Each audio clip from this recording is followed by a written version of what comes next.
កភ្ញាក់ឡើងបើកុំជូតោក្តីសង្ឃឹមនៅតែរងចាំថ្ងៃថ្មីចាប់កាន់តោជុតទៅតាមផ្លូវដែលជ្រើសដើម្បីសម្រេចក្តីស្រមៃក្នុងចិត្ត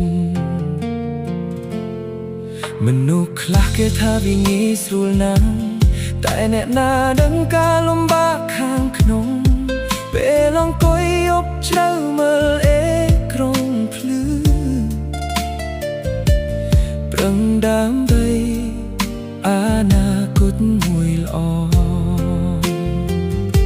មានពេលជោគជ័យមានពេលបរិយាជ័យតែខ្ញុំមិនបោះបង់ក្តីសង្ឃឹមឡើ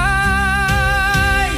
នេះហើយជីវិតនៃមកដើរតាមក្តីស្រមៃលើផ្លូវអូនឡាញទោះនៅហប់ប៉ុណ្ណាក៏នៅតែស៊ូទៅសង្ឃឹមថ្ងៃមួយពន្លឺនឹងចាំងមកជីវិតនៃមកមិនមែនសុទ្ធតែងាយដូចគេគិតទេញ៉ាំនឹងការខិតខំលាក់ក្រោយអេក្រង់ដើម្បីគ្រួសារនឹងផ្ទៃស្រមៃរបស់ខ្លួនថ្ងៃខ្លះចំណូលមិនដូចការរំពឹងចិត្តក៏ធ្លាប់សោកសៅនឹងអស់កម្លាំងតែសំឡេងគ្រួសារនៅតែជាកម្លាំងចិត្តឲ្យខ្ញុំបានដំណើរទៅមុខទៀតរាល់ជំហានដែលខ្ញុំបានឆ្លងកាត់សុទ្ធតែជាមេរៀនក្នុងជីវិតបរាជ័យថ្ងៃនេះមិនមែនជាទីបញ្ចប់វាគ្រាន់ជាស្ពានទៅរក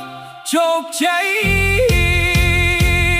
នេះហើយជីវិតនៃមកដើរតាមក្តីស្រមៃលើផ្លូវអនឡាញទោះនឿយហត់ប៉ុណ្ណាក៏នៅតែស៊ូទៅសង្ឃឹមថ្ងៃមួយពន្លឺនឹងចាំងមកជីវិតនៃមកមិនមែនសុទ្ធតែងាយដូចគេគិតទេញ៉ាំនឹងការខិតខំលាក់ក្រោយអេក្រង់ដើម្បីគ្រួសារនឹងក្តីស្រមៃរបស់ខ្លួន